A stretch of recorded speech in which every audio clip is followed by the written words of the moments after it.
Нийслэл Улаанбаатар хот алтан твшийн хүндийд сууршаад 250 орчим жил болж байгаа залуу хот. Дэлхийн бусад нийслэл хотуудтай энэ зэрэгцэх гэж эрвих дэрвихээрээ зүтгэж байна.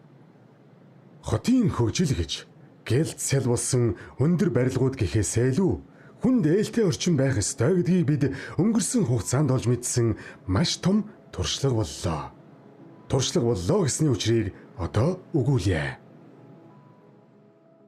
Нисэх ярамгийн орчны 50,000 хүнийг хамруулсан 1300-ны төвөр судалгаа авч үзсэн. За нөгөө талаа бид нэг нийтлэг Улаанбаатарчуудын проблемуудыг чагсаагаад үүнийг бид хэрхэн шийдэж болох вэ гэдгийг л анх Неосит дээр бид суулгахыг хичээсэн. За ингэхдээ бол энэ асуудлыг шийдвэрсэн дэлхийн бусад орнуудын бидний нэвтрүүлж болох ямар хувилбарууд байна вэ гэдгийг чагсааж үзэж байгаа л арай тийм сэрэг төлөлттэй ийм Неоситийн анхны төлөлтийг бид манай зурагцлын хамтарч интеллект тавер болон анаграм гэдэг компаниуд хамтарч анх гаргаж ирсэн байна.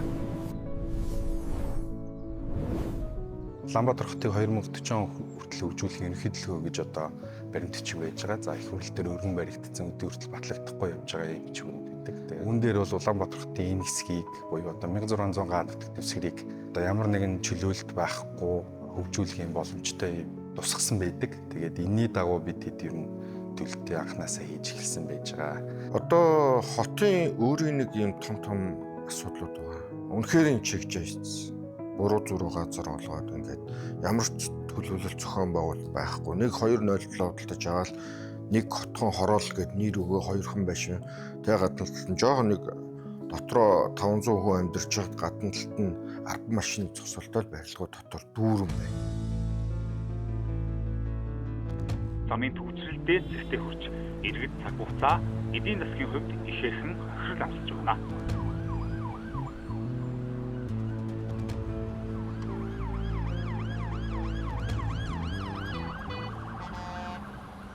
Энэ дотор бид нар үнэхээр удаан амьдралаа. Болохоо байлаа бүр эцтэй тавтагтаа тулаад одоо өнөөдөр юу л н Монгол газар байна. Юу л н тэлэх боломж байна. Манайх бол нэлээд хотоос жоохон зайдуу юм сэрэг барилгачлтгүй бүст ингэж явж байгаа. Тэгэхээр тэнд бол хүнд хэрэгцээтэй бүхнийг л бид нар бий болгож ээж явуулах болно. Тэгээ бидэнд бол хотын төвд бол газар олдохгүй. Тэнд бол болцоотой байсан. За нөгөө талдаа бол нийт Монгол хүний бас хүсэл байдаг юм. Улаанбаатарчууд илүү нөгөө эхлээд өндөр байшинлуу тэмүүлжсэн бол буцаа тийм сэрэг арай нам давхартай ч гэдэг юм. Энэ зүйлээ хүсэж ийн гэдэг судалгаа гарч ирээд тэгээ бид нар илүү сэрэг тэгээд зохицуулын асуудлыг шийдсэн төлөлтийг хийсэн байж байгаа. Ажлын ачаалал, замын дүүжрэл, хотын шуугианд хүн бүрэл их баггүй ядардаг. Харин гэртээ ирээд тайван амарч тав тухтай байх шиг сайхан зүйл үгүй. Гэр бол хүнд халуун дулаан, аюулгүй, тайван мэдрэмжийг өгдөг орчин юм. Ийм л орчныг бүрэлдүүлсэн орон сууцны хотхоныг Неосити төсөл хэрэгжүүлж байна. За энэ сургуулиас ер нь бол хот хоолтын норм дээр бол 500 м радиус дотор хүн амьдрах ёстой байдаг. Хамгийн түрүүнд сургуультай болох нь зүйтэй байна гэдэг. Тэгээд манай Наранбат Захирал галаа өгчтэй холбогдож ийж Шинэ Монгол сургууль гэдэг энэ зүйлийг гаргаж ирсэн. За Шинэ Монгол сургууль гэдэг өөрөө боловсролын хувьд бол их эрэлттэй. Тэгээд их чанартай боловсролтой. Бид нар өөрсдөө төгссөн учраас ч тийм юм уу илүү их татан санагддаг тийм сургууль байгаа. Өнөөдөр 10 сарын 15-ны өдөр тэгээд бид нар 14 хоногийн дараа сургуулийнхаа нээлтийг хийх гэж байгаа. Яг миний ханаар гэж байгаа манай ус тулаанд дамжуулахын байрны дутгалт хийгээд ингээд дууссан байж байна. Тэгээ манай энэ систем маань өөрөө 3 халаалтын систем Монгол анх удаа туршиж байгаа. Нэг нь газ, нэг нь агаар дулааны ноцоос, нэг нь цахилгаан бойлоор. Тэгээ төрүүлээд манай Горгазынхаа газны суйрлуулалтын ажлыг ингээд эхэлсэн явж байна. За дажгүй явж байна. Энэ 210 кВт-ын Олимпиа гэдэг Японы 100 нэг ширхэг юм. Тэгээд энүүгээр 9 ширхэг, энүүгээр 5 ширхэг, нийтдээ 15 ширхэг суухаар тэгээ 3150 кВт гардаг. Ийм зух суйрлуулагдаж байна. бид нар 5 хоногийн дараа 20-ны өдөр гэхэд анхны туршилтын одоо хадгаалтын сургууль руу өгөх гэж байгаа. Сургуулийн барилгыг ч бай, орон сууцны барилгыг ч бай 4 сараас 11 сарын 25 гэдэг орон сууцныхаа төслийг сургуулийн барилгыг бол 10 сарын 1 гэдэг ийм хугацаагаар маш хатуу цаг хугацаатай ажилладаг бус төслөөс онцлог байна. Тэгэхээр залуу хүмүүстэй хамтарч ажилладаг ер нь маш олон давуу чанарууд байгаа. Ажлыг цаг тухайн үед нь маш сайн төлөвлөж байна. Маш хурдтай явж байна, өдөр шөнөгүй ажиллаж байна. Дээрээс нэг зоригтой шийдвэрийг цаг тухайн үед нь маш хурдан гаргана. Ийм болохоор энэ барилгын ажил бас маш хурдан явж байгаа шүү. Барилга угсралтын төлөвлөгөөг ингээд энэний ажлыг энэ багтаана гэж бас төлөвлөдөг. Тэгэхээр энэ дээр чинь нөгөө технологийн үе шатны хугацаа гэж байна. Ажилбарын одоо хадах, бэхжих, одоо арчилгаа хийх гэдэг юм уу. Энэ хугацаануудыг бас тооцох шаардлагатай. Төлөвлөлтийн шатанд бид эдийн бас нэг онцлог нь юу байсан бэ гэхээр энэ технологийн хугацаануудыг бас төлөвлөснөөрөө одоо багтаагаад боломжтой гэдгийг харуулж байна. Өнөөдөр 2025 оны 10 сарын 20 болж байна. Бид нар яг 1 жилийн өмнөөс яг энд ингээ хов хоосон юу ч уул байсан. Одоо бид нар эх 7 хоногт барилга хүлээж аваад үйл ажиллагаа маань яг сургууль дээрээ явагдах гад миний хувьд бол үнэхээр ингээд ийм богинохон хугацаанд ийм их зүйлийг бас хийж болдсон байх гэдэг юм бахархмаар сэтгэл төрж байна.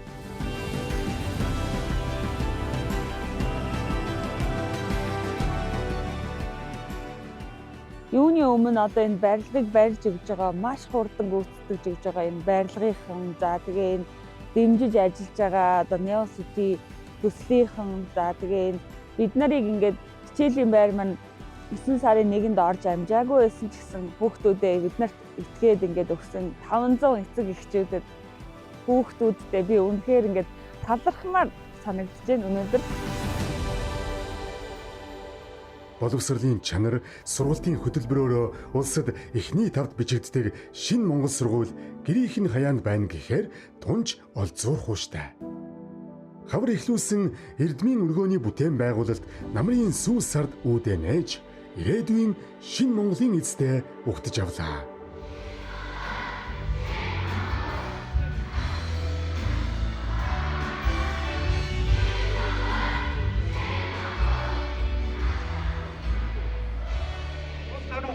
Үндсийн боловсрол тийм учраас багшаа бидний өнөөдөр бий болгосон энэ сургуулийг аймаг болгоод байлгамаар 21 аймаг энэ сургуулийг хиймээр байна. Үүний тулд эхлээд Улаанбаатар хотод нэг сургуулийг бүгдээ хамтдаа хий. Ийм сайхан залуучуудын сэтгэлээр энэ сургууль бий болж байгааг та бүхэндээ багтаагаар хэлхийг хүссэн юм аа. Сургууль зөвхөн мэдлэг өгдөг газар биш ээ. Энд хүүхдүүд ярилцаж, тоглож, нөхөрлөж, мөрөөдлөө олдог. Өдрийн талыг сургууль дээр өнгөрүүлэх хүүхдүүдийн хувьд сурах, хөгжих орчин, тоглог, аюулгүй байх нь чухал.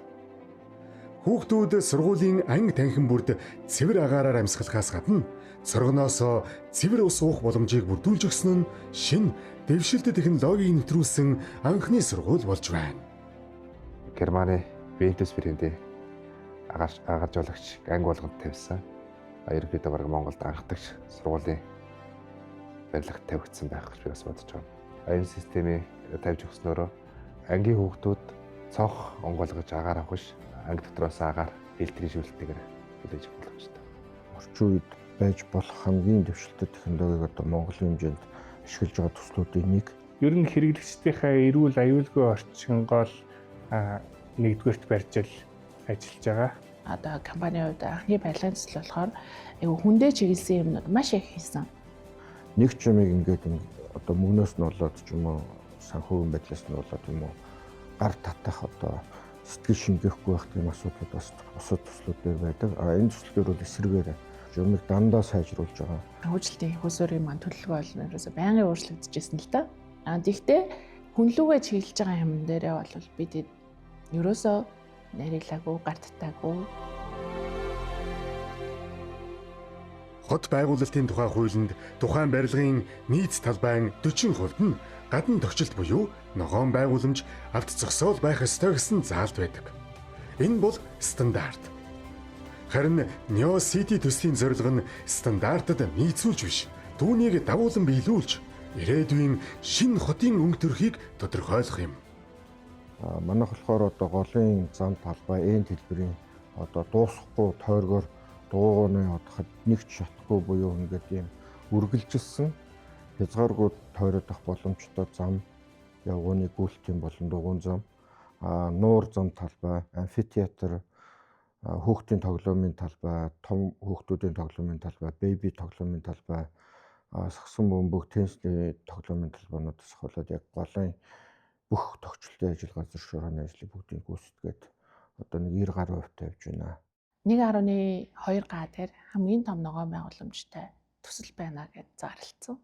Яг гүйцэтгээд ирсэн чинь ногоон байгууламжийн маань төсөл одоо санхүүжил зардал нь бол нэлийн өндөр байсан.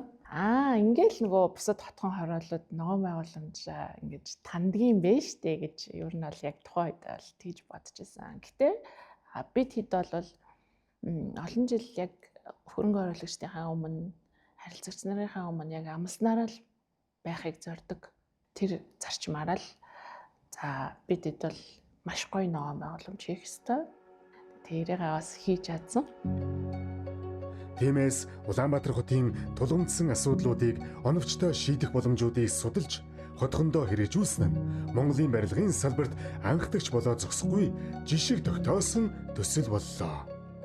Монгол улсын барилгын салбарын стандартад хүрчүүл супер юм хийчлээ гэж ярих гад байдаг.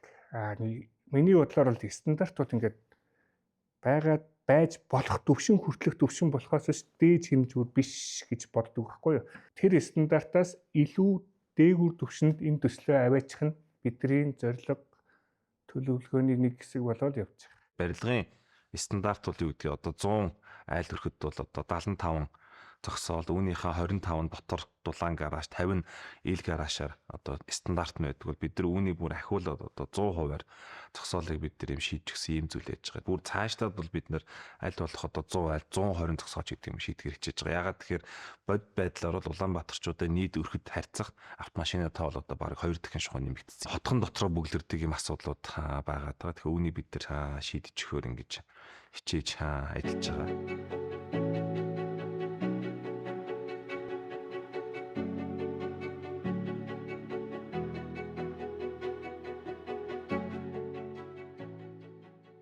Одоо Монгол улсад одоо бүх айлууд бол юугаар явж байгаа? Метр квадратаар дулааныхын төлбөрийг төлж байгаа байхгүй. Тэр нь хавар намрын үйлрэлд одоо бага температуртай үедээ ч гэсэндээ хамгийн макс ачааллын үеийн төлбөрийг төлөөд явж байгаа байхгүй.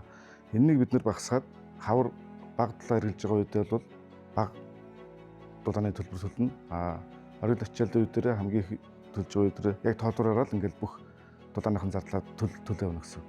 Ер нь Монголд байгаа ихэнх орон сууц дээр тусгаагүй зүйл юм бол ERV буюу дотоод агаарын сэлгэлтийн системийг одоо гадаад хүүдтэй агаарыг дотоод дулаан агаартай солилцуулаад хамгийн бага эрчим хүчний зөв шийдлэр дотоод агаарыг солилцох ийм шийдлийг айл болгонд тусгаж байгаа гэдгээр онцлог.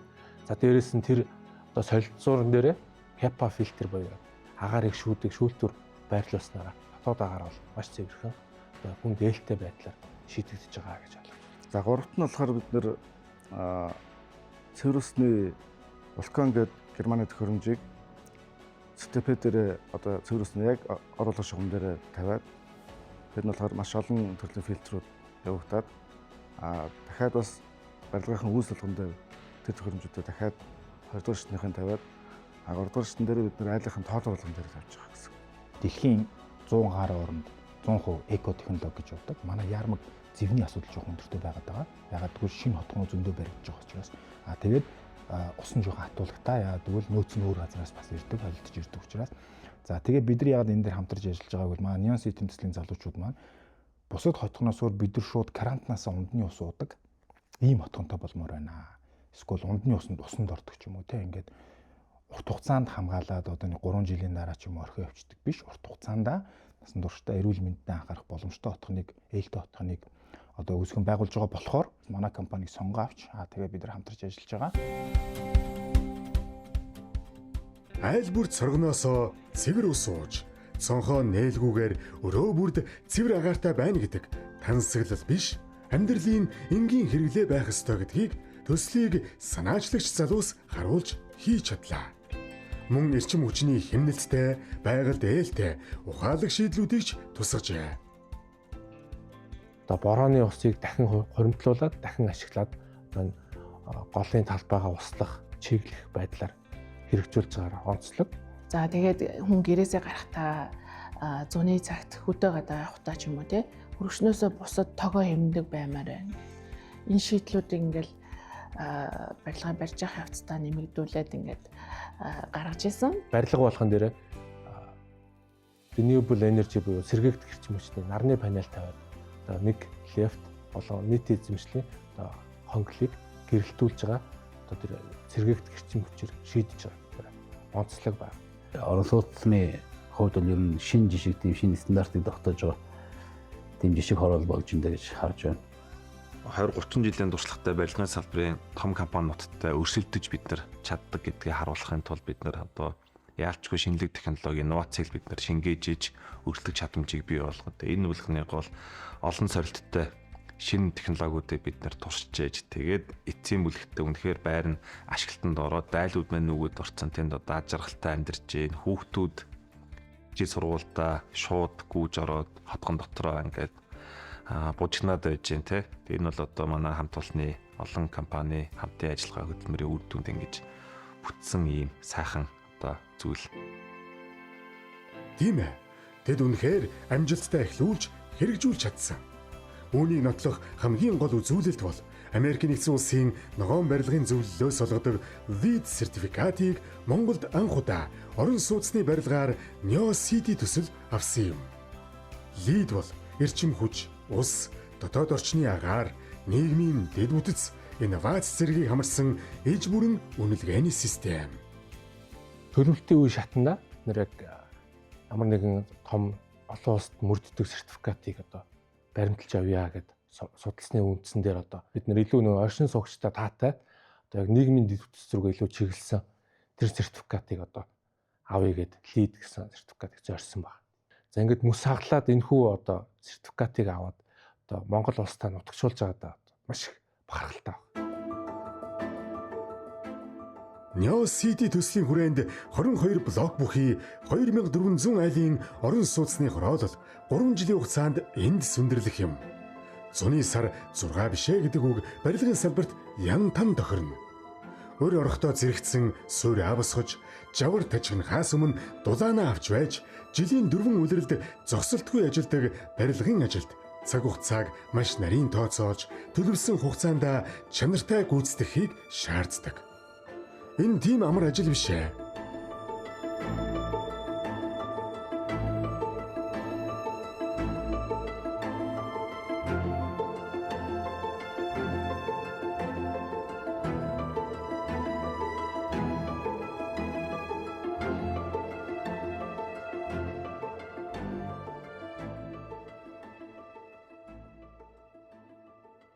Олон талд зэрэг ажил явахаар бол маш олон бэрхшээлүүд ингээд тулгарч байгаа. Бараг л одоо бүх боржгончуудаар гар үсэг зурвал гэдэг шиг хэмжээний те. Компьютер тоглоом шиг, үед авдаг тоглоом шиг те. Тэгээ нэг үед давхаар ингээд дараагийн баатар гараад ирдэг. Тэр баатар нь ингээд хүчин ингээд сайжраад байдаг. Тэгээ үед давх тоглоом тоглох тусам одоо тоглогч бидний хувьд бол ингээд бас скил нь чадвар нь ингээд сайжраад яваад байдаг. Тэгээл нэг асуудалд проблем тулгарна, түүнийг шийдэхэд дараагийн проблем гараад ирдэг. Тэгээ энэ уулзуура цаашаага цаад хүрэхийг эзээ авах юм. 7 хоног. Тий. 7 хоног өнгө хүчтэй юм уу авчих. За тэгжээд хоёлаа энэ хоорондоо нэг үл 50 тэднэр төлөөлж өгвөл суураа аваад ийм болгоо нэг үл авч амжина. Тэгээ хэлцээ тий. Нэмж гэр өрөөд өгч. За тий. Хаяа хэдүүдэнд юм хийж тавьж болно шүү. Энэ зам хийгдснээр энэ хавийн одоо юм газрын эзэдүүд гэх юм уу одоо ирээдүйд барилга байгууламж барих гэж байгаа хүмүүст бол одоо маш хэрэгтэй дэд бүтсэн. Тэгээ энийг зарим хүмүүс бол ойлгохгүй юм билээ. Газар эзэмшүүлж байгаа нөгөөдгөө цуцалдсан. Тэгээ нөгөө иргэд маань болохоор цуцалдсан газар дээр одоо шүүхэд дахин маргаан гаргах ч юм уу нэг иймэрхүү асуудлуудаас болж жишээ нь манай энэ замын асуудал 2-3 сар зүгээр огт юу ч хийхгүй нэг 400 метр хэсэг газар 400-450 метр газар ингээ бойкотлуулсан. 10 сарын 3-ны өдрийн албан бичиг бид нар нийслэлийн газрын албанаас ирлээ. Тэгээ эдгээр хүмүүсийн одоо шүүхийн маргаантай байсан газрууд нь одоо дахиж цуслагдсан нийслэлийн садаргын захирамж гарсан юм байна. Энэний дагуу биднэрт одоо газрын албанаас ирсэн бичгэнд бол наа хүмүүс ч одоо зөвшөөрлгүйгээр одоо газар эзэмших ирэхгүйгээр гэрээ ирсэн байгаа. Бид нар хөөх мэдээлэл өгсөн байгаа гэдэг одоо бичгийг бид нар аваад байна. Тэгээ өнөөдөр бид нар манай нүгэнд тавьж байгаа зам чи усад хүлээлгэж өгөх ёстой учраас бид нар нийслэлийн замын хөгжлийн газраар нэг хяналтаа илгэж байгаа. Тэгээ замын хөгжлийн газрынхаас үс тавиад бидний ажлыг явуулахад одоо тусалцаа үзүүлээч гээд бас одоо цагтаа сэргийлэх байгууллагыг дуудсан. Тэгээ яг одоо контейнер сая ингээ техник ороод ирэнгүүт урд нь ингээ машин тавьчихж байгаа. Тэгээ одоо цагтаа ирэнгүүт ингээ болчихж байгаа. Ийм л асуудал үүсээд байна. Цаг хугацаа хэнийгч юугч хүлээдэггүй. Тиймээс альва ажилд тулгардаг хамгийн том бэрхшээл бол хугацаа алдах байдаг. Алдсан цаг хугацааг нөхөхийн тулд 2-3 ээлжээр өдөр шөнөгүй ажилласан ч төлөвлөснийхөө дагуу замаа бүрэн хучиж чадсангүй. Эхний ээлжинд түр ашиглалтанд оруулаад хавар ахин хужилт хийхээр боллоо.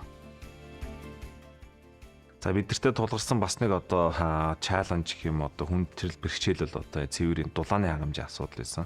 Уг нь бол бид нар төлөвлөгөөгөр л одоо намартаа дулаанаа төвлөрсөн дулаанаас татаа холбоно гэж хэлсэн боловч одоо бас энэ нийслэлийн дулааны одоо хүрэлцээ хүртээмжийн асуудал болон энэ зөвшөөрлүүдээ бид нар авч чадаагүй. Энэ мэт олон асуудлууд тулгарсан хэдий ч дор бүрэн шийдэж түргэн хугацаанд өөрчлөлт, хөгжүүлэлт хийж чадсны хүчинд бэрхшээлийг боломж болгож хувиргасан шийдлүүдэж бас бий.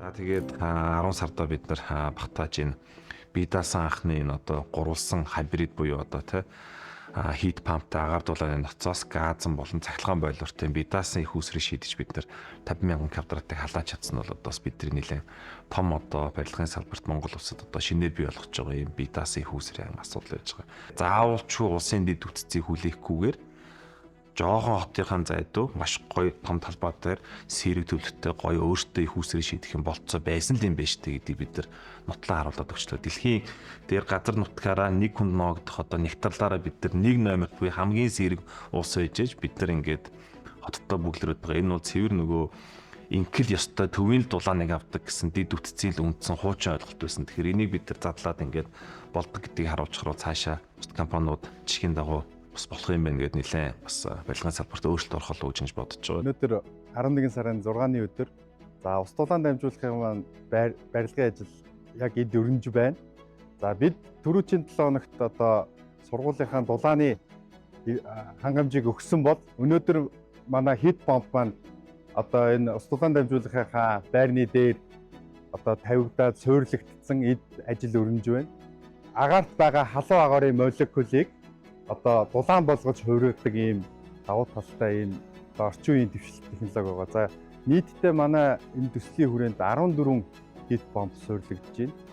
Тэгээ нэлээд зардал өндөртэй хэцүү төвхтэй байсан ч гэсэн маш олон мэргэжлийн байгууллагатай хамтраад бид нар шийдэж чадсан. Тэгээ хэрвээ энийг бид нар шийдэж чадаагүй бол одоо нэлээд том асуудал орохоор байсан. Бид нар халаалтыг нөгжиж сургуулийг ажилтанд оруулах хэрэгтэй. Маш олон эцэг эхчүүд итгээд бид нарт одоо хүүхдүүдээ эсэлтийн нөхцөл ингээд харамаа хүчи сургууль дээр төр хичээлээд байсан нүүж ирэх хэрэгтэй байгаа гэдэг.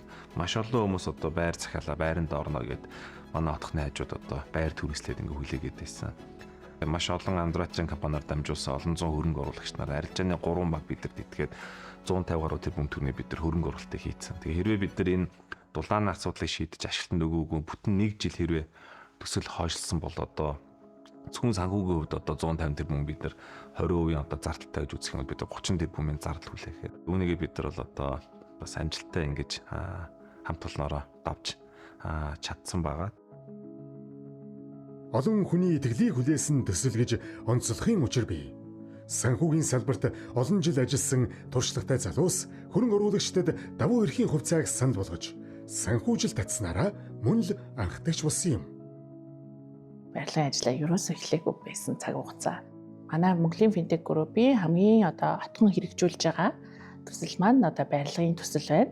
Тэгээд та бүхнээс одоо давуу эрхийн хувьцаа гаргаад ийм төвийн санхүүжилтийг одоо ийм хүүтэйгээр татгаж байна гэдэг танилцуулга хийж эхэлсэн. Ингээд 1 сарын 30-нд одоо хамгийн ихний уулзалт болоод манай энэ жилийн одоо барилгын хамгийн ихний санхүүжилт бол 1 сарын 31-нд орж ирсэн байдаг юм аа.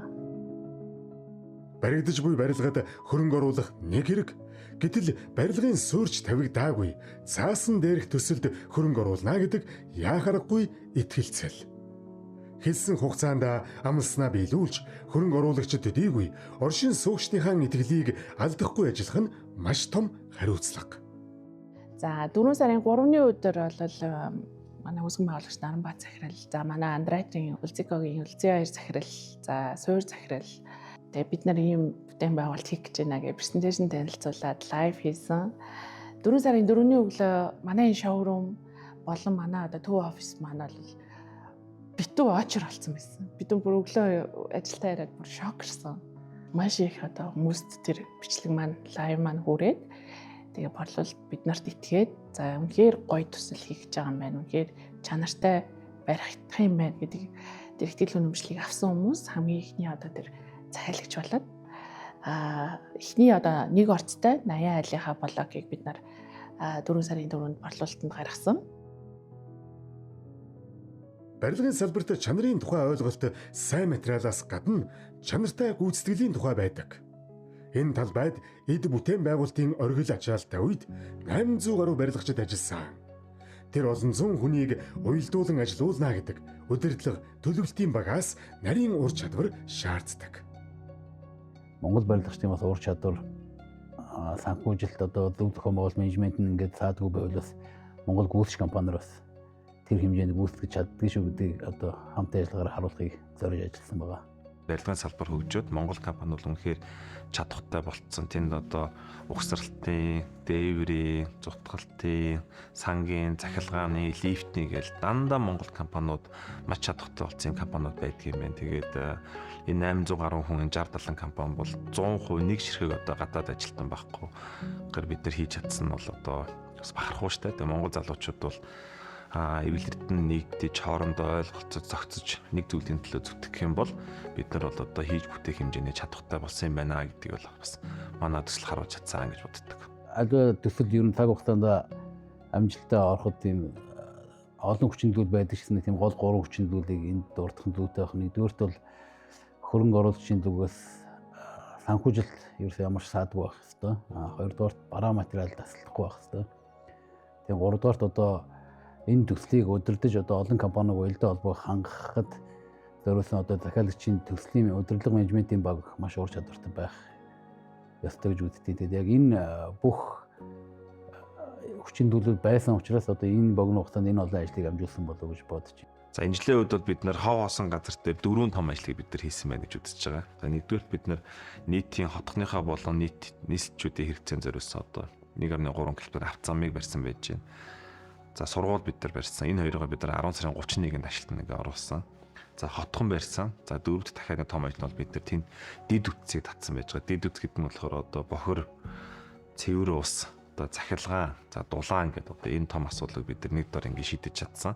За энэ оны эхэнд бол ер нь хөрөнгө оруулагч нартайгаа уулзаад презентацийн үзүүлээд хөрөнгө оруулалтаа татчихсан болвол яг тэр одоо зураг төсөл танилцуулж байсан зураг шигээ манай төсөл одоо газар дээр баригдсан хэдхэн хоногийн дараа бид нар улсын комист хүлээлгэж өгөх гэж байна.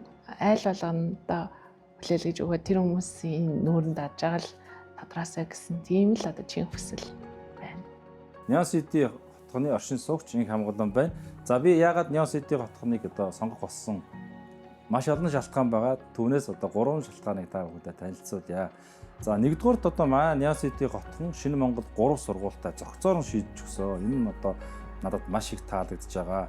За манай хүүхдүүд одоо өглөө одоо шийдээд өөрсдөө босоод сургуульдаа явчих чинь, орой өөрсдөө тараад ирчих чинь. Хүнд хэрэгцээтэй хамгийн чухал зүйл нэгдүгээрт ус байна. Хоёрдугаарт цэвэр агаар тий. За цэвэр агаар ус хоёрыг гэснээс манай Неон Сити хотхны одоо барьсан компани бидрэг шууд карантинаас ус уухаар одоо ингээ бүх шүүлтүүрүүдийг тавьж өгсөн байгаа. За энэ агаарыг одоо цэвэр агаарыг гэрт нэвтрүүлээд гэрээр иргэдсэн агаарыг одоо нөгөө талаар нь одоо сорж гаргадаг ийм системийг сурлуулсан. За мөн одоо хүнээ ботсон бүх зүйлийг одоо шингээж хийж өгсөн хотхон болсон. Тийм учраас одоо маш их талархаж байна. Энэ төсөлд гар бие оролцож байгаа бүх хүн өөрт байгаа бүхий л ур чадвар, хурд хүч, нөөц бололцоогоо шавхаж 10 гаруй сарын хугацаанд энэ тарагдж байгаа сургууль, зам, орон сууц бүхий бүтээн байгуулалтыг хийж чадлаа. Тав тухтай, тайван амьдрах гэртээ тав таймар л.